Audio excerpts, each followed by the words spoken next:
Դու նորմալ ես։ Ինչ են ինձ նորից դպրոցից զանգում։ Մամ, ինչ է եղել։ Տնօրենն անձամբ ինձ զանգեց։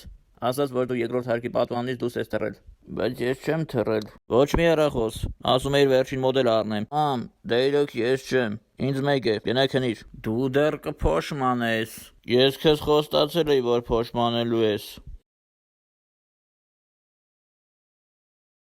Ինչ է կատարվում։ Պապիկ, դու այսօր հյուրասենյակում ես, իսկ մաման 30 տարվա հին հեռախոսս կոտրեցիր։ Պապիկ կներես, ես քո հեռախոսը կոտրեցի։